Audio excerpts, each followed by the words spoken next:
when Caligula says to Passienus Crispus, have you had sex with your sister? Keeps Passienus Crispus is quite a powerful figure.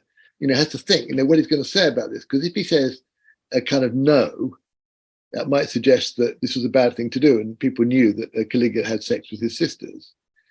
If he said yes, Caligula also might get irritated, because he might say, well, that's actually having sex with my sister is all right for me because I'm emperor, but not for you lot.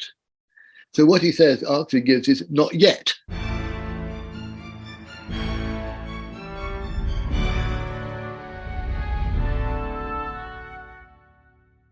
Hello and welcome to the Aspects of History podcast. My name is Oliver Webb-Carter and I'm the editor and your host. Today I welcome back Peter Stothard to the show to talk about his new history of the Caesars. Set from the end of the reign of Augustus in 14 AD and spanning all the way to the end of the 1st century AD and the reign of Vespasian, Peter takes us right into the home of the Caesars, seen through the eyes of one family, the Vitellii. And as you heard there, in order to survive, they had to be quick-witted.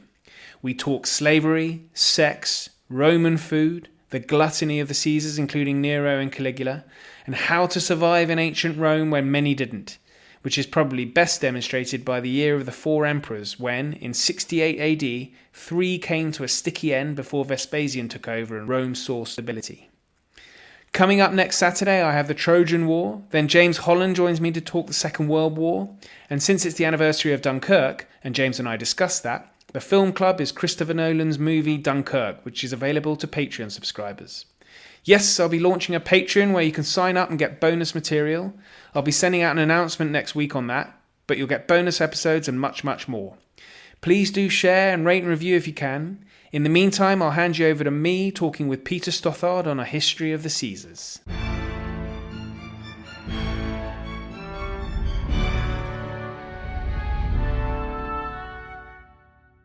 Peter Stothard, welcome back. Lovely to have you back on. Thank you. Great to see you again. Well, we're talking about another new book of yours, An Alternative History of the Caesars. And I've been reading this, and I was just saying to you before we started recording that it is lots of fun to read. And it really is an alternative history as well. This is not a dour, dry history of the Caesars, is it? No, it's the history of the Caesars that the Roman historians didn't really want you to see because it takes seriously the characters who many who wrote about the period from Augustus to Nero didn't really want anyone to take seriously. I mean, all the newcomers to Roman society that were suddenly dominant in that time, which was obviously gave such anxiety to the old aristocrats.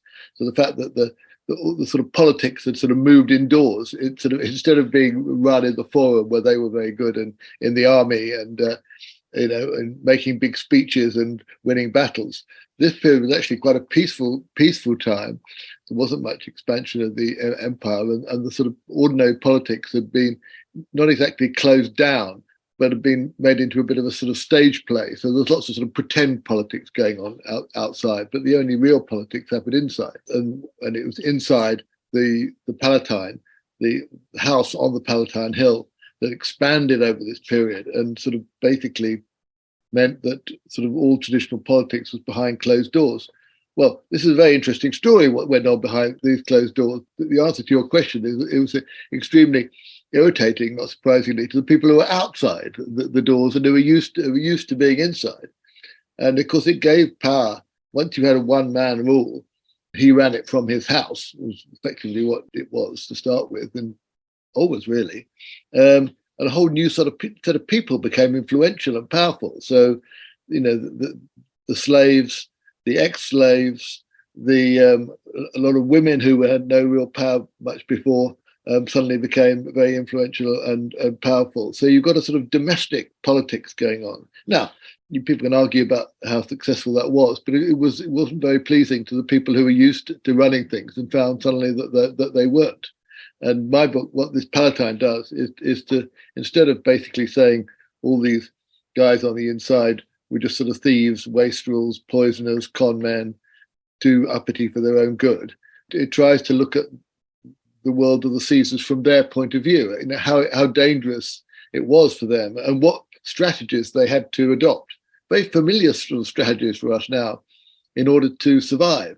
Yeah, I was reading. I kept on thinking, if I were in that unlikely position of having been an emperor, what would you do to, presumably, because you have that arc of the 1st century AD, which starts with the stable rule of Augustus, and eventually does descend into a chaotic time.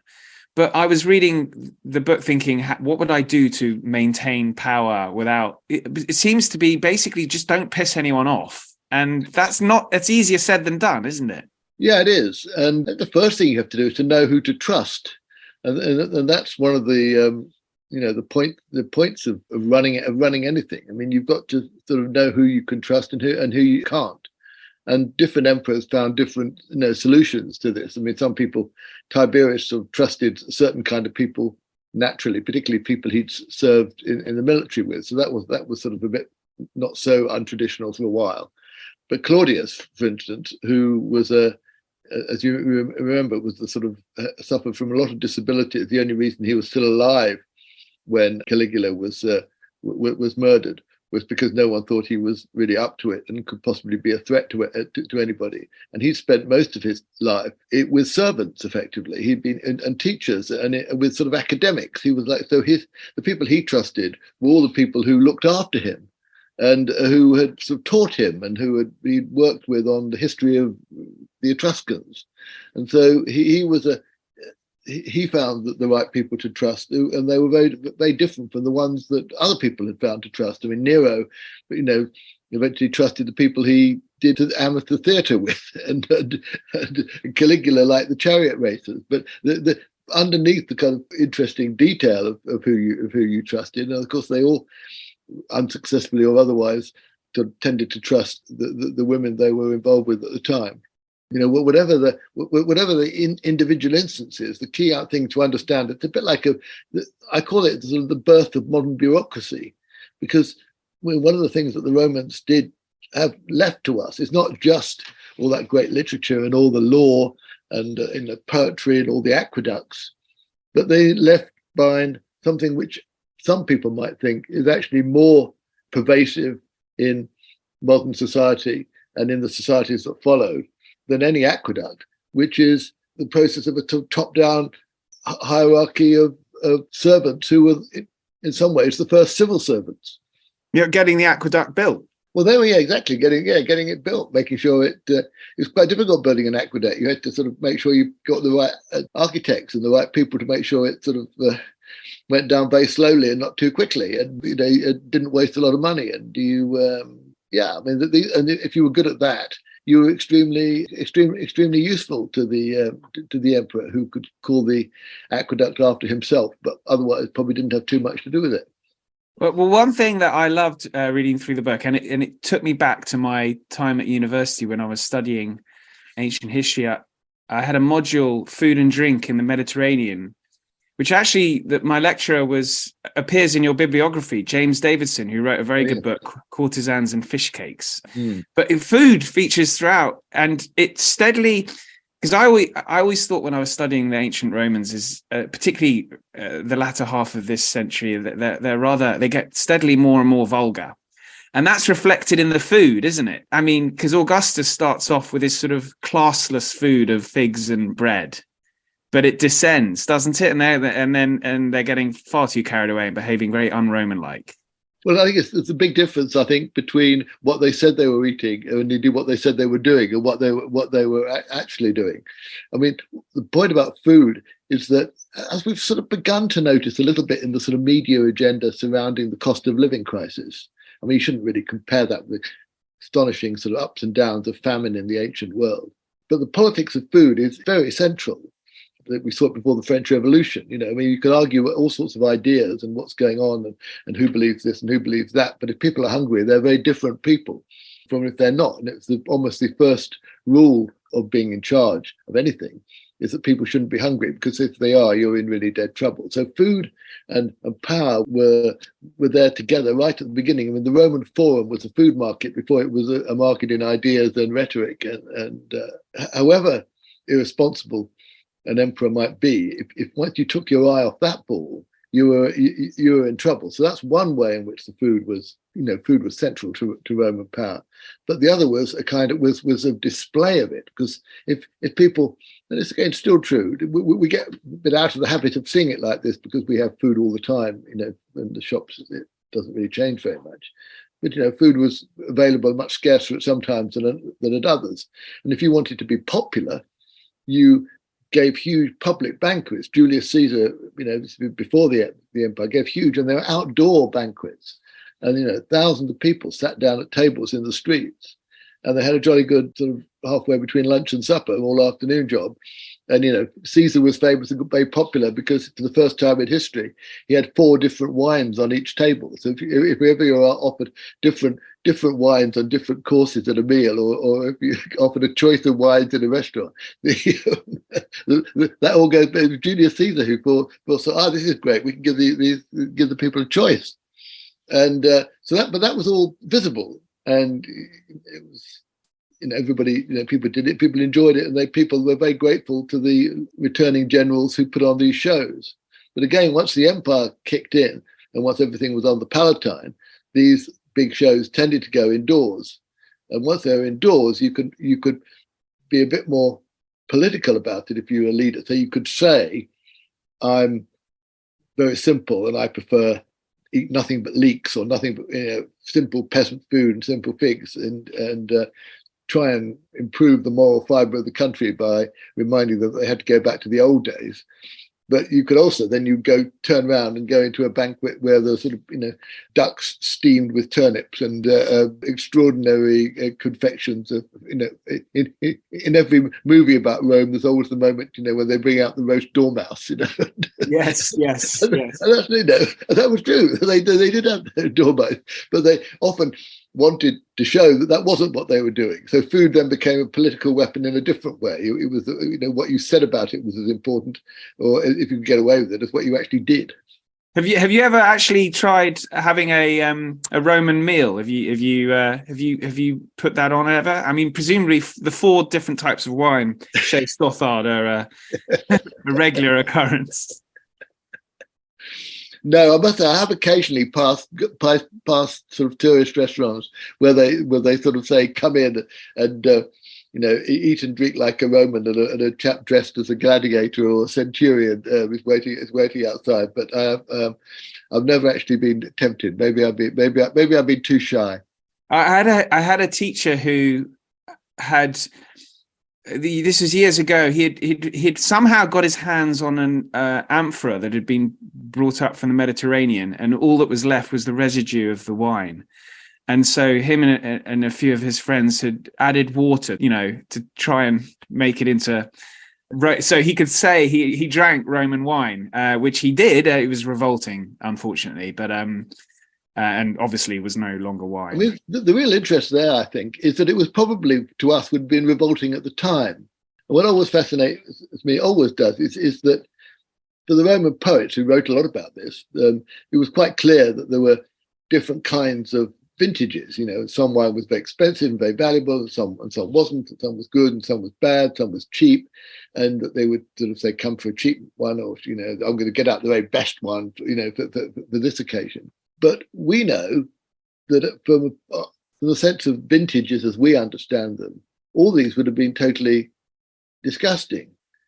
So you have to ask yourself, in terms of the sort of human priorities, was it more important? Was the snobism of wine, if you like, the grading of it into different orders, did that predate the ability to make the wine worth grading? I'm sure there obviously was differences between certain kinds of ancient wines, but I just inclined to think that the sort of human desire, particularly when you're putting on meals, of saying, "Oh, this is absolutely marvelous," this is really expensive, and this comes from a long way away, is a more basic instinct in relation to wine than the actual business of making good wine or bad wine.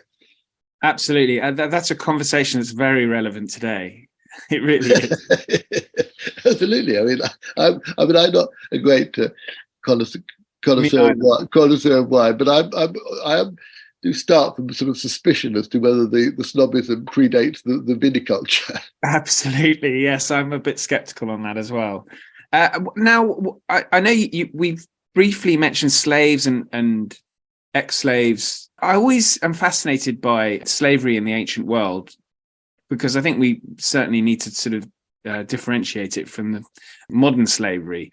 But was slavery, because I remember I was on holiday in Bermuda once, and I made the mistake of saying, oh, slavery wasn't that bad. What I meant to say was slavery in the ancient world wasn't that bad. And that was obviously a ridiculous statement anyway. And I was young, so therefore stupid. But what was slavery like in ancient Rome? Because, as you say, you've got ex-slaves who rise to quite prominent positions, and it's not a sort of, not necessarily a lifetime in servitude or in slavery, is it? The experience of being a slave was very, very variable. On the whole, I think you were better off being enslaved in Rome than you were in Greece. And it's always very irritating for those of us who study Roman history, because the people who study Greek history tend to be extremely, very, very superior about how much more important and much more interesting and better the Greeks were than the Romans. The Greeks. But that's true, isn't it, Peter? Well, no. Well, it's highly very contested. I would contest it. Every time you see, a wonderful, beautiful bit of Roman sculpture, and they say, based on a Greek original, I'm inclined to shout out, okay, well, where is this Greek original? How do we know? Well, of course, the Romans did copy lots of things, but as far as slavery is concerned, you certainly had more chance of being released if you were a slave in Rome than if you were a slave in Greece. I mean, the Greeks, the great slave markets of old Greece, of ancient Greece, it was a one-way ticket, really. Whereas, just as the secret of Roman success was a degree of extending the franchise, if you like. I mean, the people often ask, how did Rome get great? Well, before we entered this period that we're talking about now, that one of the ways which they got great was they were much better at, often not without a struggle, and they had to sort of sometimes scratch their heads and fight and try not to do it. But in the end, they tended to extend the franchise to their own people further, and to people in Italy, and then to people throughout the empire. They were more open in that way than other empires have been. And that was, I think, one of the keys to the success of Rome. And that applied to slavery too. Now, that's not in any way to make light of the absolute horror of working as a slave in a Roman silver mine. To be fair, it was pretty vile working in Roman silver mines, whether you had slavery or not. But anyway, working as a slave in a Roman silver mine was pretty much a death sentence. However, there were many places, including in domestic service, where it wasn't, and in many cases where you were able to, where slaves would get their freedom. And there's a lot of in the book, some very interesting examples of that. You have to sort of search for them. They're not that obvious, because basically the people who wrote Roman history originally were not that interested. They're only interested when slaves got a bit uppity. They weren't interested in anything else. But if you look, you can find it. And there's quite a funny poem by Phaedrus, a poem who isn't much read, but it's a satirist, it's a Roman Aesop, and he describes a slave trying to attract Tiberius's attention and being very obsequious and doing all the right things in order that he might get freedom from Tiberius. And Tiberius eventually sort of saying, no, you have to do a lot better than that, old chap, if you're going to get freedom from me. I mean, it's not particularly funny joke, and Tiberius was famously not a very funny person. But it does show you the kind of strategies that the weak were allowed to exercise in under the Roman Empire, both to get their freedom, and then once they got their freedom, to advance in, as I say, what was the proto-bureaucracy of power within the Palatine Palace on the Palatine Hill. It's not as if Rome was the only place practicing slavery either, was it? I mean, it was commonly accepted all over the ancient world, and presumably would Rome have been a little bit more, I mean, enlightened's probably the wrong word, but different approach to slavery, in that you could gain your freedom if that slave had played his cards a little bit better with Tiberius. This is very contested territory, and of course, for some people, the very existence of anything, you can't say there's anything ever been good about being a slave anyway. I think when it comes to food, though, it is worth pointing out in the early period that if you were a slave in a big household and it fell onto hard times, and there was a famine, you were more afraid of being chucked out, given your freedom, in which case you'd have nothing to eat, than you were to stay a slave. I mean, food did come first, and one of the things that slaves did get in hard times in Roman households was fed. Now, that again, once Rome became a more richer society, I suppose, you hear that argument rather less, and people searching for their freedom and getting freedom and advancing society was more. But it's always worth remembering the days when slave meant really the lowest level in a household, and that could sometimes be better than not being in a household at all. Well, the family that sort of takes us through the whole period that you've written about, the Vitelii, they are quite a family, aren't they? There's one in particular who early on, I think, is on campaign with Germanicus. Yes. And there is a wonderful line in your book, which I made a note of. What was it? Germanicus was, I wrote it. His name suggested a knowledge of Germany he did not have. Yes, well, that is certainly true. You have to ask yourself how much the Duke of Sussex knows about Sussex. Giving aristocrats names was not necessarily didn't necessarily suggest that they knew anything about the name that they got. But yes, now this family, the Vitelii, were a kind of a sort of outsider family. So they weren't one of the old aristocrats of Rome. They came from just around Naples. But the founder really of the family was a sort of a clerk to Augustus. So they started in imperial service.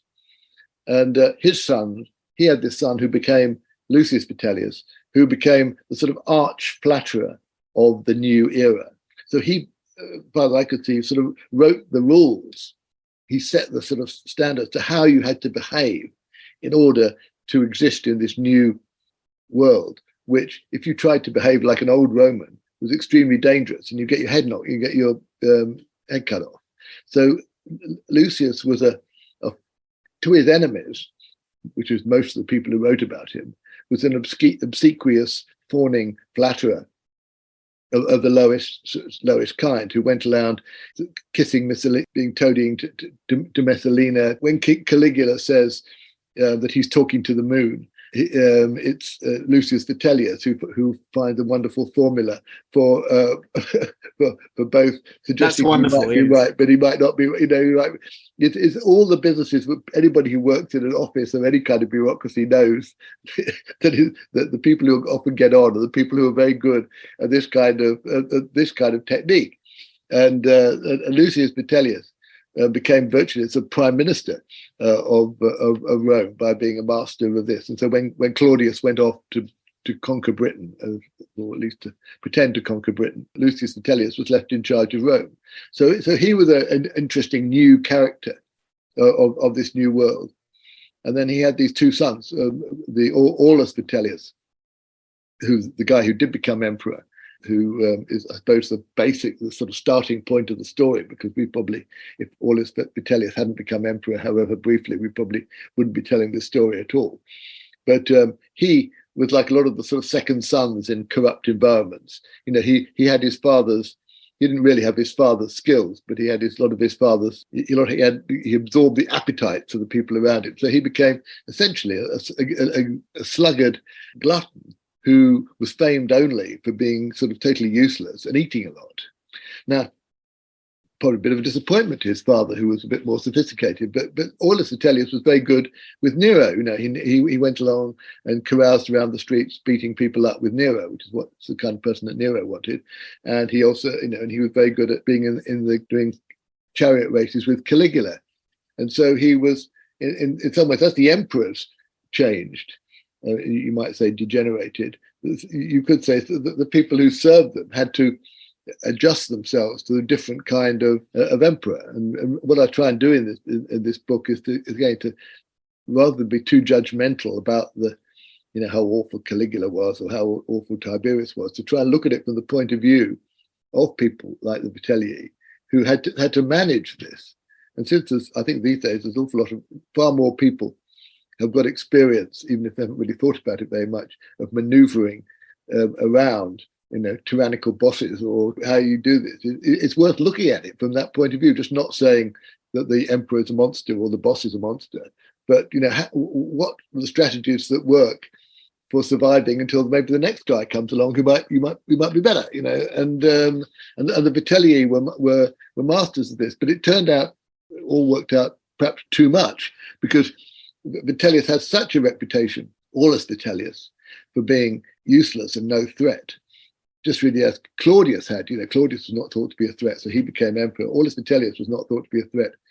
So when the guy who took over from Nero was looking around for people to put in charge of armies who wouldn't threaten him, he sort of lighted on this very unlikely figure of Aulus Vitellius and said, "Oh yes, you could be governor of Germany."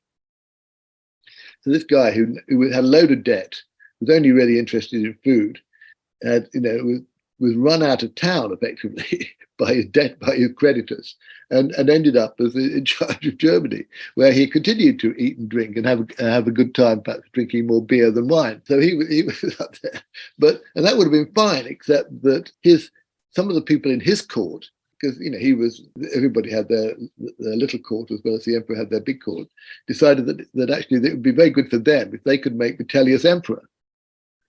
So Vitellius never wanted to be emperor, but he had two guys working for him, as it were, who thought it'd be very good for them if he were. And then the sort of second half of the book is the story of how this basically this sluggard from a bureaucrat family became emperor because other people thought it was very useful to them if he did. It's always so interesting, particularly around this period, is you've got this, it's like you say, how these groups choose in a corrupt system, how you choose the leader. I mean, it's sort of seems to be done from purely selfish motives, but it's a hugely powerful position. I mean, you're appointing the emperor of Rome, but the motivations are all within this very small part of the Roman Empire. Well, that was true for the period of the Caesars, when indeed the emperor, because the name of Caesar was so powerful, and any relationship to Caesar and being the heir of Caesar. I mean, that's how Augustus became emperor in the first place, because he had the wit when he was Octavian to see that if he was Caesar's heir, he would be the heir to Caesar's forces, Caesar's loyalty, Caesar's money, people prepared to do stuff for Caesar. And that sort of weakened throughout the period up between Augustus and Nero, but it certainly never went away. And there were still a lot of people loyal to Nero at the end because he was Caesar. And indeed, when Aulus Vitellius became briefly emperor, he realized this and sort of tried to reinvent himself as a bit of a Nero. Because actually, being a Nero, we see Nero now as a sort of who would want to be like Nero, but actually Nero was Caesar, and Caesar was the talismanic name for being an emperor. And so at that point, for this period that I'm talking about, which is this Palatine period, the decisions were more or less made inside the palace. There was some soldiery involved because they had a group called the Praetorian Guard, who were the sort of soldiers who were there to protect the emperor. They were not very numerous, but they were very highly paid and the sort of an elite force, if you like. So it wasn't that there was no military involvement. There was some, clearly, but the bureaucrats, if you like, the courtiers had a lot of control and management. It was shared, you might say. Once Nero was dead, in this year of the four emperors that I described at the end of the book, when there were four emperors in 1 year, that then essentially armies effectively then became back in charge, and it became essentially a series of civil wars between different army groups with their sort of figurehead leaders, and none of those leaders ever really succeeded in establishing enough authority over either their soldiers or the rest of Rome until Vespasian, the last of the four emperors, managed to hold the whole thing together again. Yeah, I mean, I guess looking back now, I suppose, tempted into thinking, well, Vespasian's the sort of steady hand you have at the end. But that's only because I know that he reigns for 10 odd years after. But why was he able to establish a power base, whereas so many before him hadn't? I think one has to be very careful about judging people who are failures. Vespasian managed to hold it together, but because he managed to hold it together, and in particular because he was succeeded by his son, which is really quite rare, he had got a very good reputation. Because if you're an emperor whose son succeeds you, your son Titus didn't want to diss Vespasian, because Vespasian was the source of his authority, and that's why he was emperor. So Vespasian gets a very good rap in history.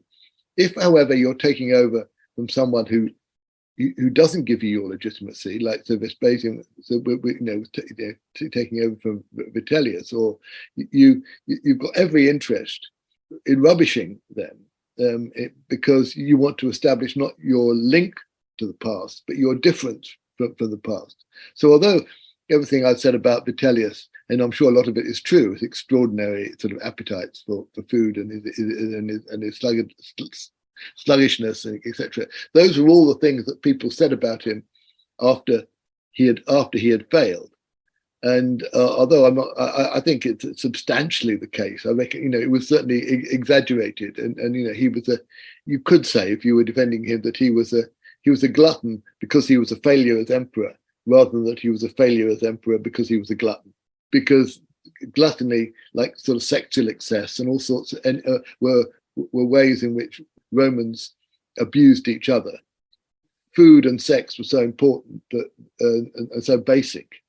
They were easy weapons to use against people you didn't like. And so I tried throughout this whole book to be, there's only so much sympathy you can have for these people who were not, that's what we would consider to be model citizens. But it is true that they have been trashed by their successors in a way which we have to sort of take account of in evaluating actually what they were like. Well, none more so than, you've mentioned the sexual importance of sex in that world, but none more so than Caligula, who. Yeah, I always don't know what to say about Caligula. Well, what I try to say about Caligula is to look at Caligula from the point of view of people having to serve Caligula.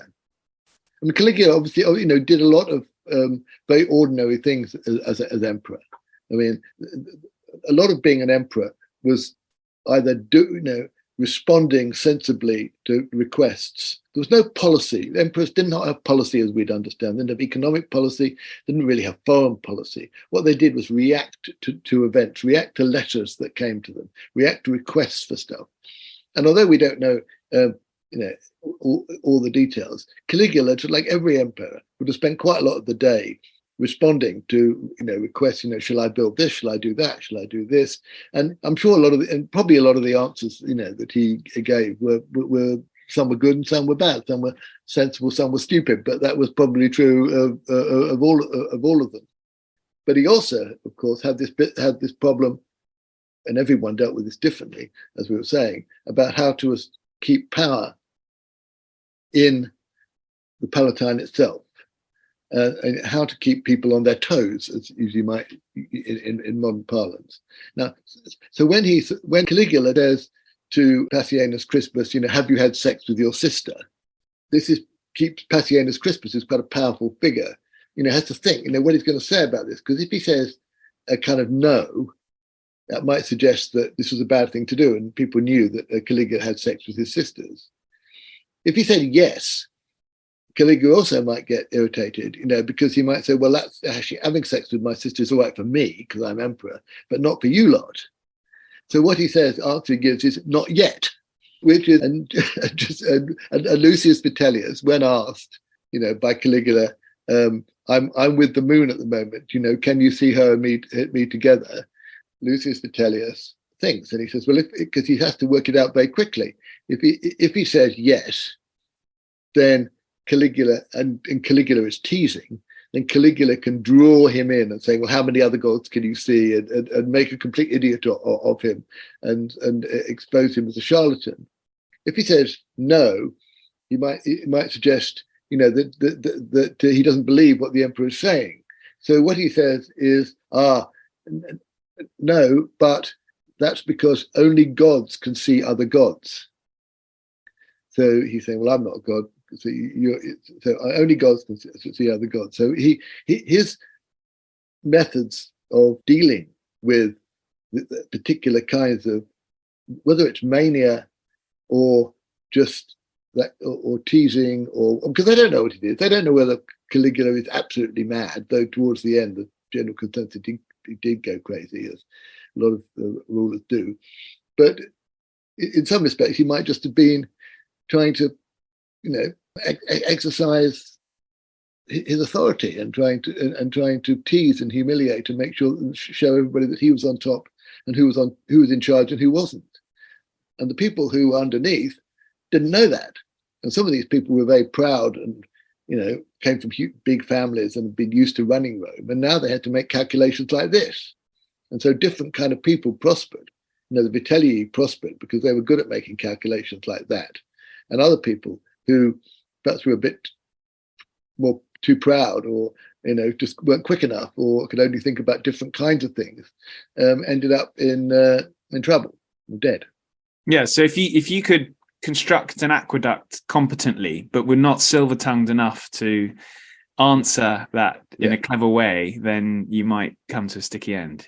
Yeah, and gluttony, and one of the themes of the book is that eating, banqueting, behavior at table, and flattery sort of are intertwined in the power structure of the Palatine. They both obviously existed before. There have been flatterers before the Palatine, been flatterers in the Republican period, just as there have been banqueting in the Republican period. But in the Palatine period of the Caesars, these two are pushed together in this small space, creating all these opportunities and for tactical maneuvering, which kept the Roman Empire going over the period which is still its most famous. Well, it's wonderful talking about it, and Peter, thanks so much for coming on. I've really it's been a lot of fun. The book is a lot of fun. I just love reading it. It should be even Latin teachers should introduce this into schools. I had a teacher of Latin in a state school in Brighton. I'm going to recommend he introduces this to the class, because it's one way to get people into the period. It really is. Well, thank you. That was good. There'll be a few more sales in Brighton. Yes, I have to keep an eye on that. Every author needs sales in Brighton, everywhere in fact, but Brighton, yes. Indeed. Great to talk to you, Ollie. Thanks, Peter. Thanks very much for listening. I hope you enjoyed that. The Trojan War is coming up next week, and then on the anniversary of Dunkirk, I talked with James Holland, Mr. Second World War. Plenty more great content upcoming. Next month is the anniversary of the Battle of Waterloo, so Gordon Corrigan returns. We've got royal controversy during World War II and the Troubles, so please do subscribe. But in the meantime, thank you and good night.